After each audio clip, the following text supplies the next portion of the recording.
It's time for the losers bracket here at the Breakout Series event number 3, presented by the Gundam Evolution New Type League. I am AGP Wonder Chef, joined once again by James Jamerson Lee, and we've got just a few matches left to see who will be in our top players for tomorrow.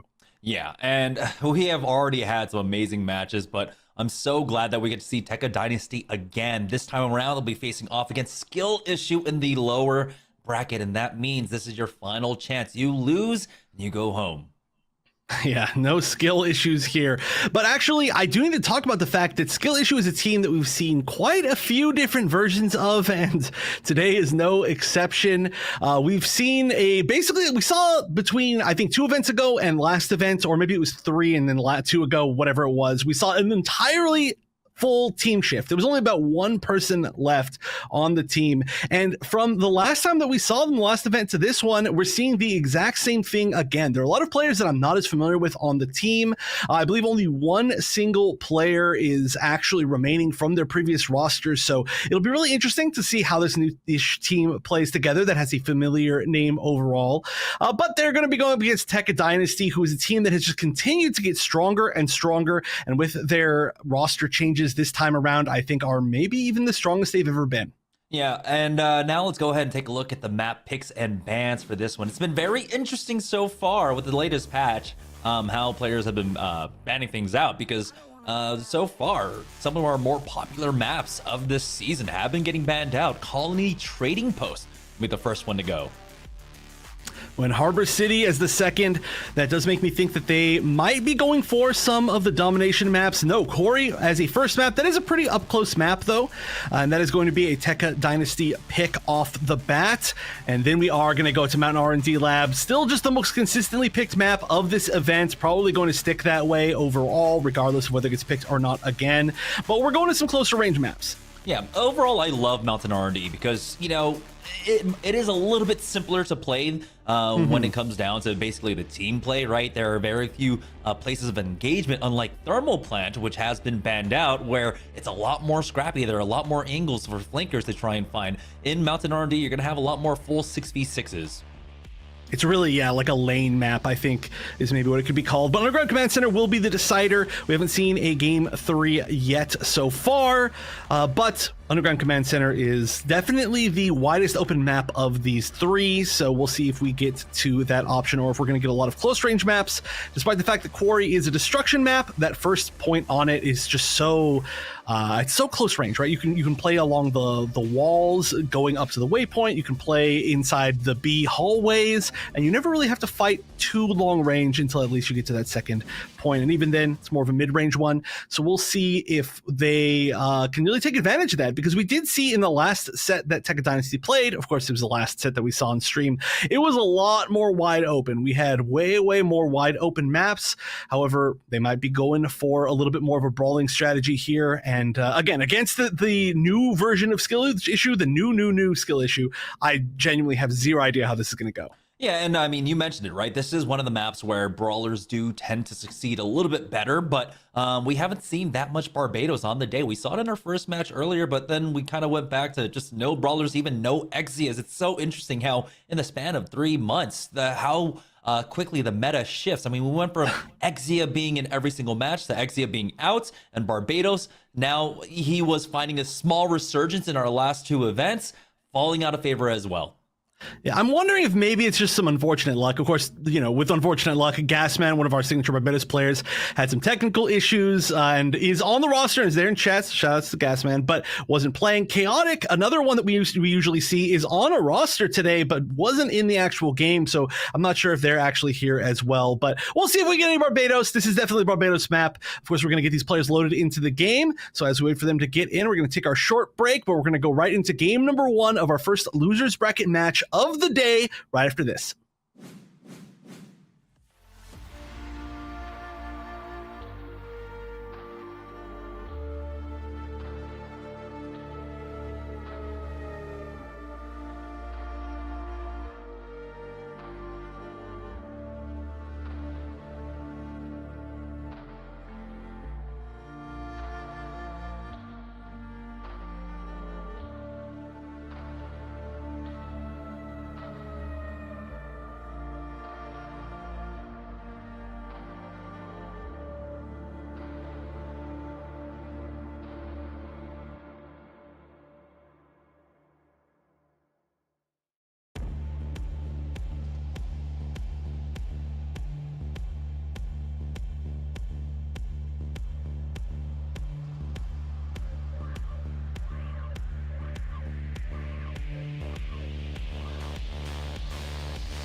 don't wanna cry.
Wanna cry.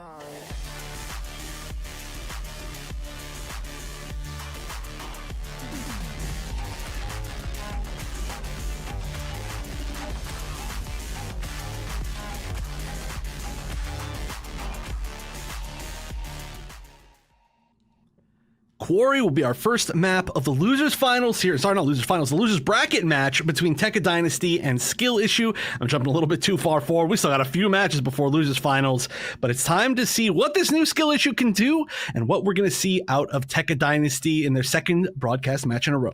And we were wondering if we were going to see the Barbados. Chaotic is in the match for Tekka Dynasty. On the other side for Skill Issue, Mikazuki will also be popping that one off as well. The compositions aren't exactly the same though, as we do have a Gundam Unicorn, Turn A Gundams coming out for Skill Issue here on the defense.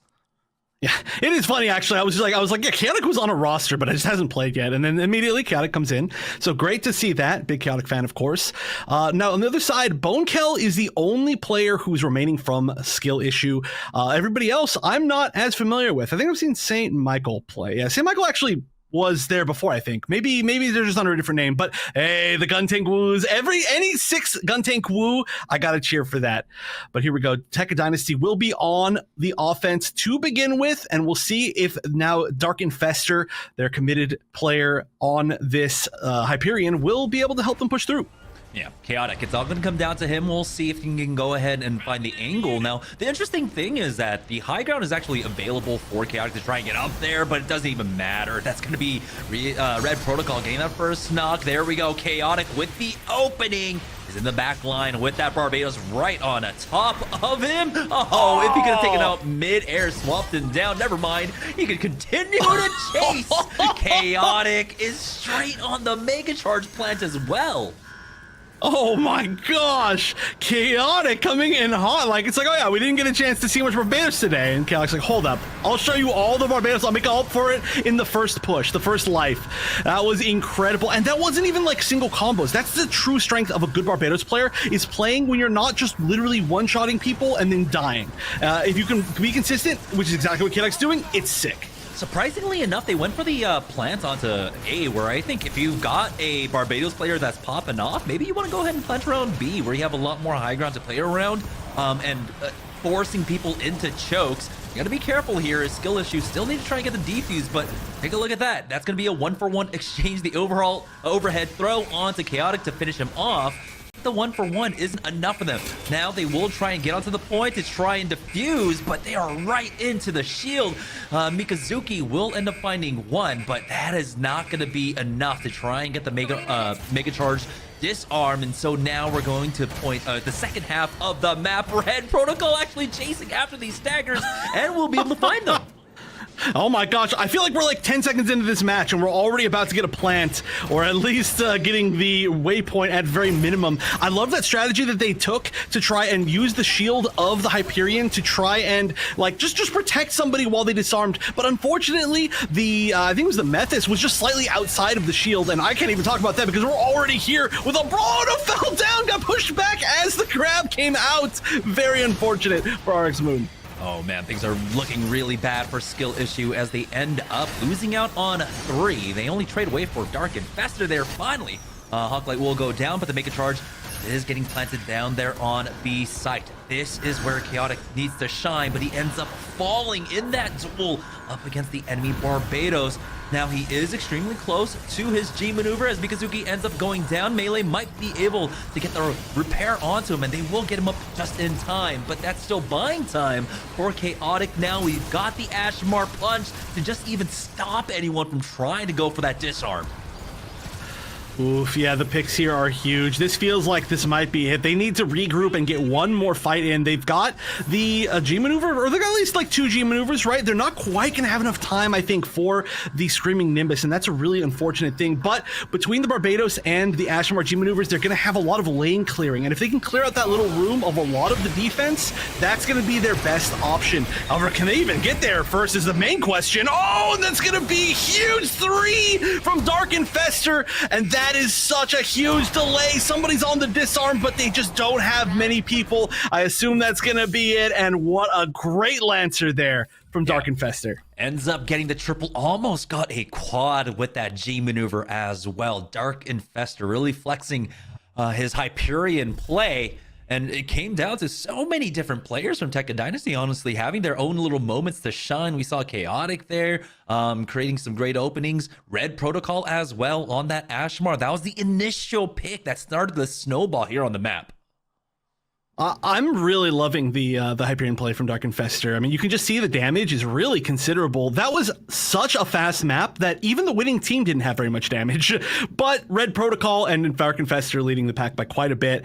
But yeah, I'm loving this play. And I gotta shout it back again to Enders as well. Seeing these Pale Rider players switch over to the Hyperion is one of the coolest things for me. And it's clearly working out really, really well. You know, they're doing a ton of damage despite the fact that they're technically a tank. They're living longer. They've got the ability to support. They've got those game-changing Lancer G maneuvers that we literally just saw win a game, or at least confirm the game. I'm digging this. This is such a cool meta.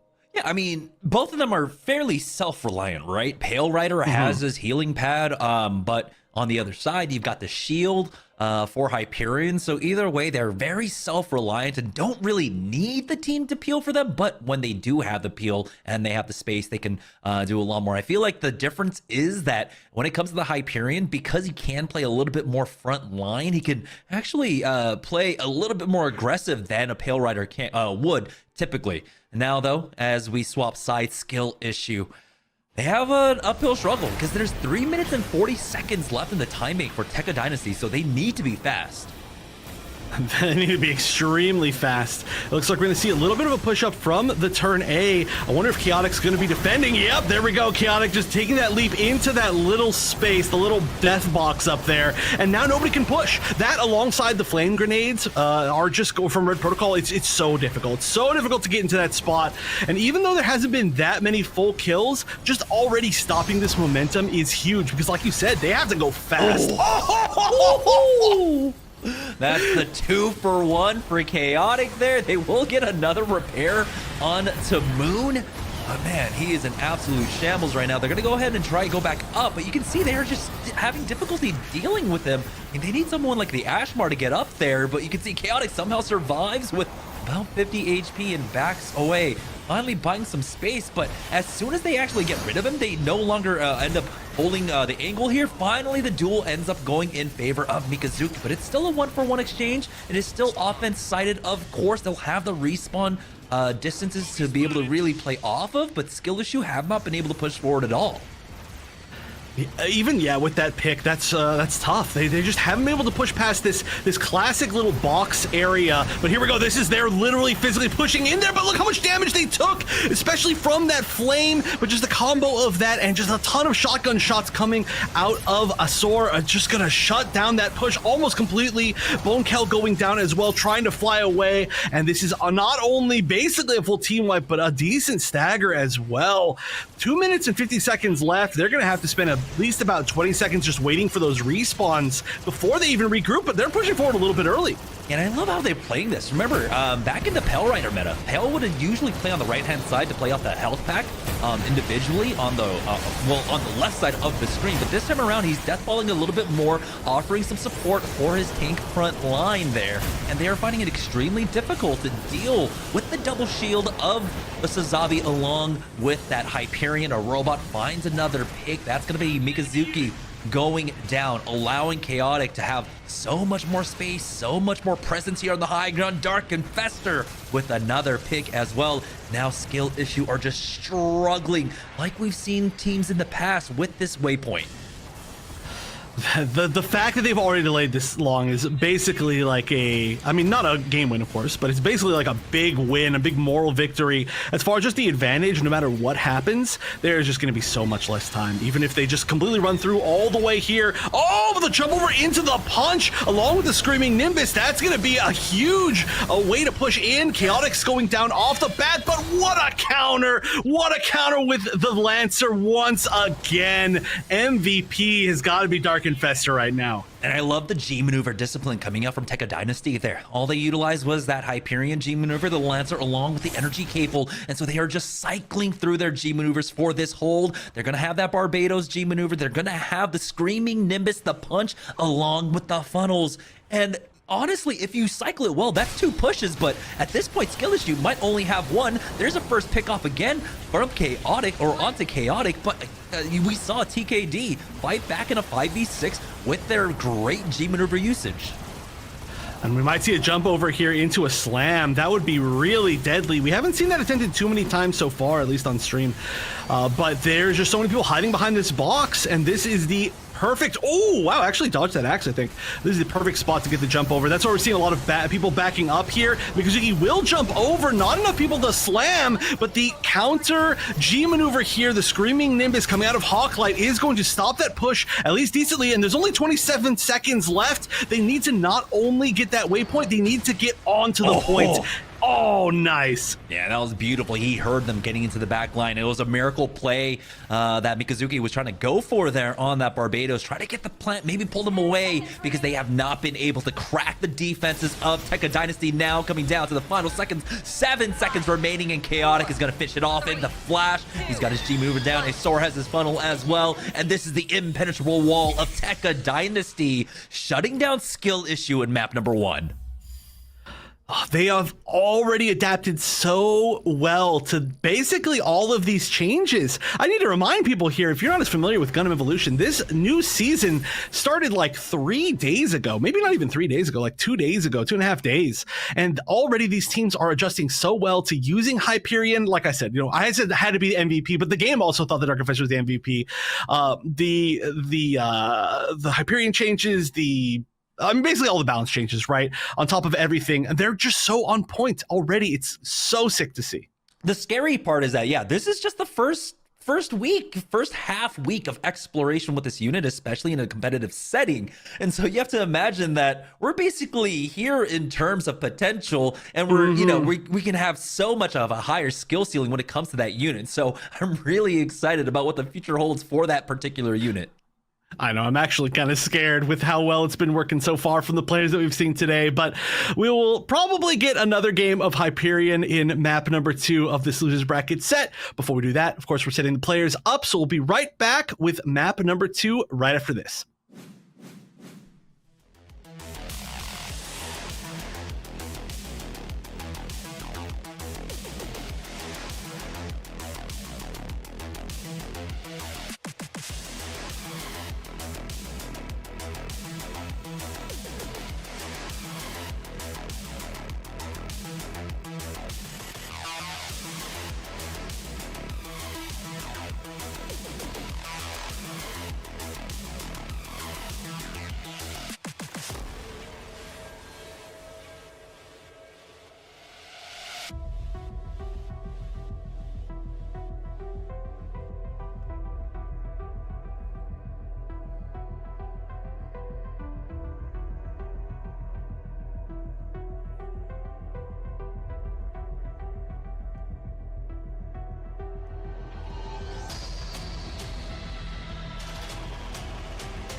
Mountain R&D Lab will be map number 2 here in Tekka Dynasty versus Skill Issue. We went from a very pretty different map overall, so now it's time to see what they can do in the brawls. Yeah, and I mean, when it came down to the Barbados versus Barbados, it wasn't a one-sided thing, right? Mikazuki was winning out some duels up against Chaotic, but it seems as we swap off onto Mountain R&D, we're going to see a few more flavors of what we got to see earlier out from Mafty. So Chaotic now swapping on over. He will be picking up the gym for his squad. And surprisingly enough, a robot, I don't know if he's going to stick with the gun tank instead of possibly being able to have the double flames. Never mind, Chaotic. Oh, Lord, exactly what we were saying. He's going to be swapping off. But we'll see if we get the Marsai play actually coming out from SI. Oh, and it looks like we are. I'm super excited. The Marsai changes really, you know, you can't one-shot combo people, but you pull with a much lower cooldown and you push people now with your E. So that's a very interesting change. And immediately off the bat, we're going to see just trades into trades into trades. And the first combo going off from Niel on that Marsai. Love to see it. Yeah, he doesn't have any heals there, though, so unfortunately he will go down. St. Michael, I believe, was one of the first picks. Tekka Dynasty ends up winning out on that fight, and as the point unlocks here on B, I'll be the first team to capture that one and accrue progress. Chaotic is able to chase down Mikazuki with the help of the rest of his squad. And now there we go, Cameraman struggling to catch up with them because he is all of the map back on point B right now as we have the push coming out from Skill Issue, but it is instantly shut down. Chaotic getting that finish off onto Bonekel.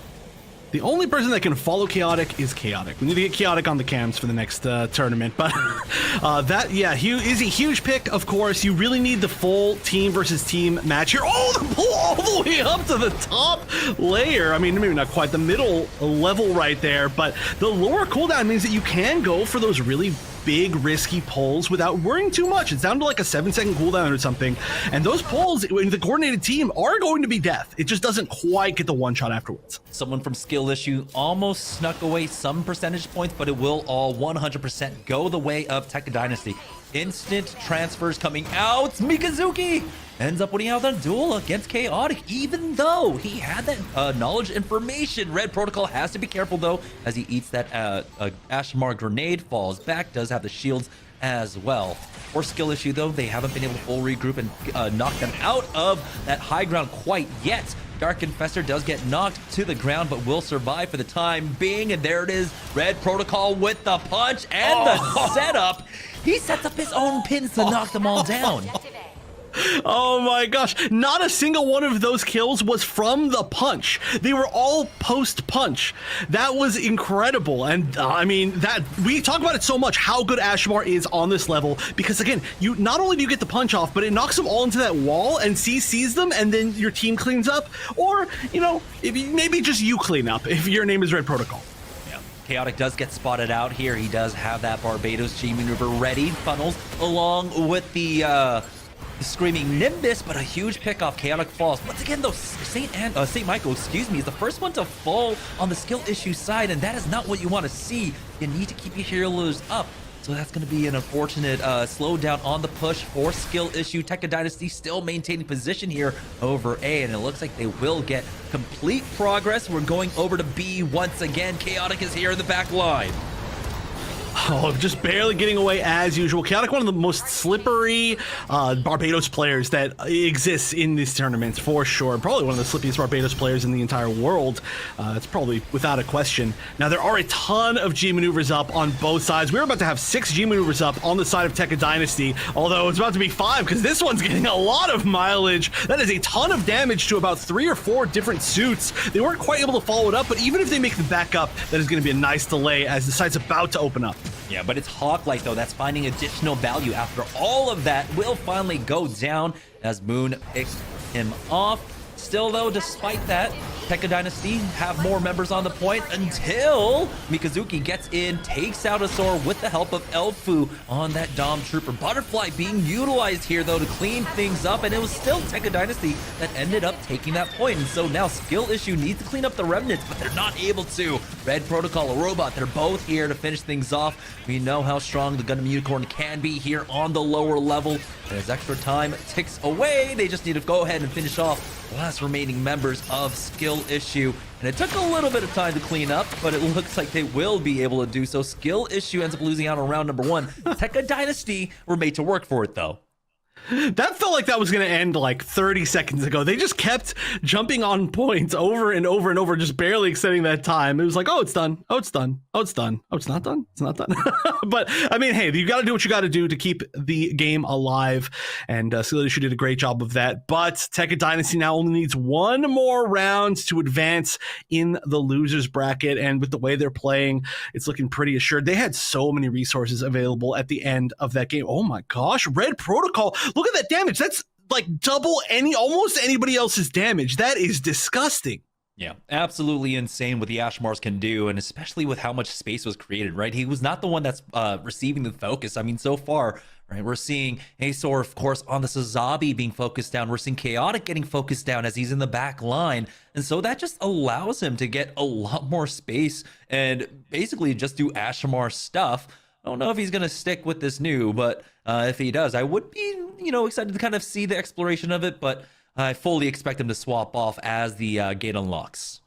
I expect that too, but I don't know. There's only 2 seconds left. This is actually a little bit scary. We are actually seeing the switch to the new Gundam. We've seen every suit but Mihiru today. There's only one left. If somebody plays Mihiru, we have literally seen them all. But this is super cool. I'm surprised it's such a switch when there was such a dominant match. And Hawklight's the first one to go down. So already Skill Impact fighting their way into this, but look how much they're bleeding. So much damage on every suit. And really, that just kind of comes down to the difference in having that AoE. But despite all of that, despite having, not really having the same kind of presence that you typically would, they do somehow wrench it away from Skill Issue. And point A unlocks, they will go ahead and take it. And we're not cursed with ACAC. We will be going back to B.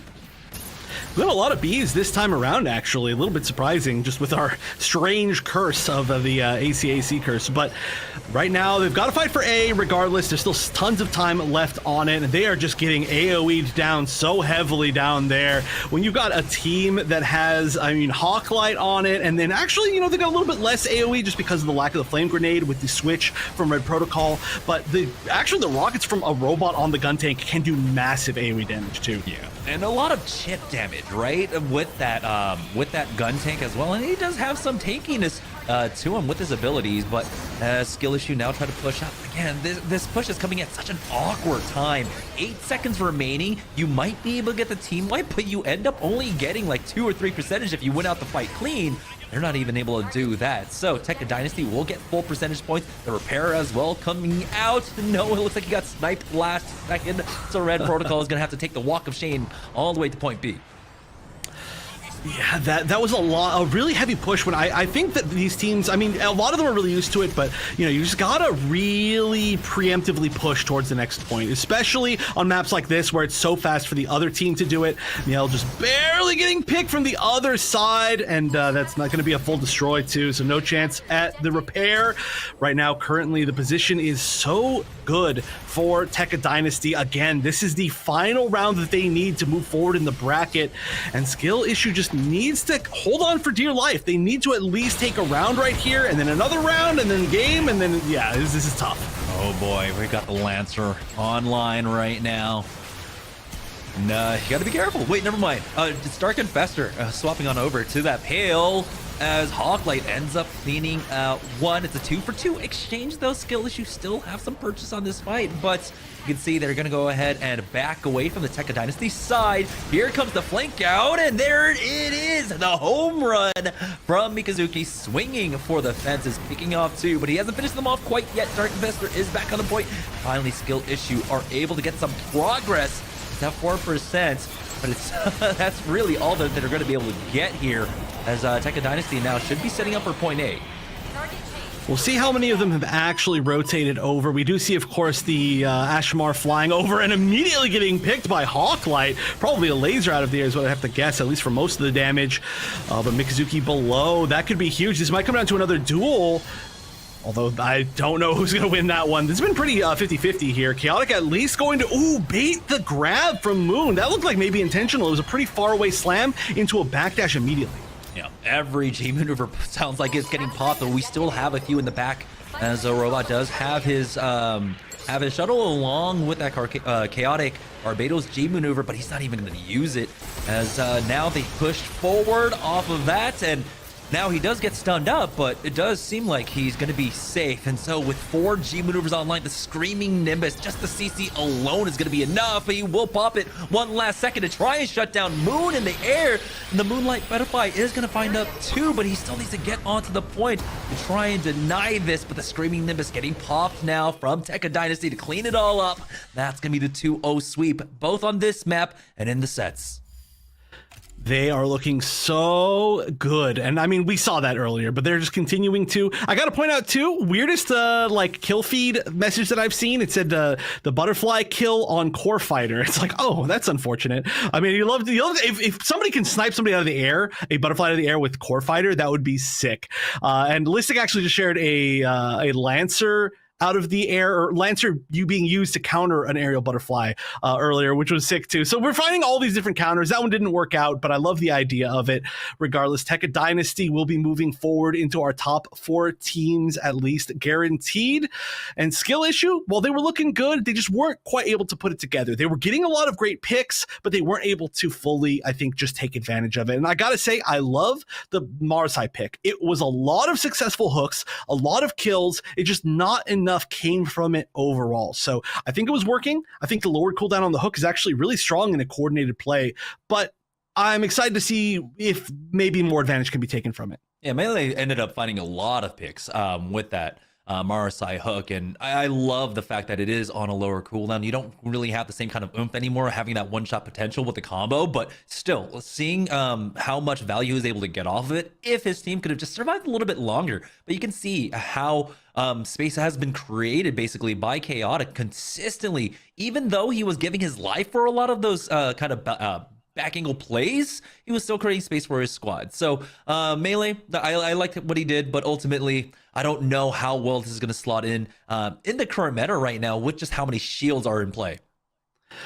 Well, yeah, we'll see for sure. But I'm glad that we got a chance to see it. I'm glad that we got a chance to see the new Gundam actually taking a win as well. Of course, that buffed walk speed while aiming is really huge. If you can track well, new Gundam moves really fast while you're ADSing, and it can be actually kind of tough to hit headshots in that strafing speed. But overall, now, like I said, we need one more suit to see every single suit in this tournament, and that's just Mihiru.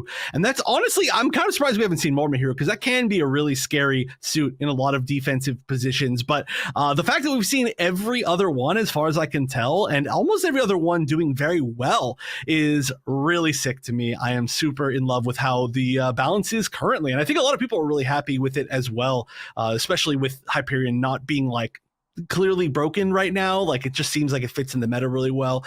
I'm enjoying watching this so much. I seriously can't explain it. Yeah, I think it might come down to a little bit of our map pool, right? Because we do have a specific map pool, and 2 of the more popular ones that I think you would play Mahiru on are not in it.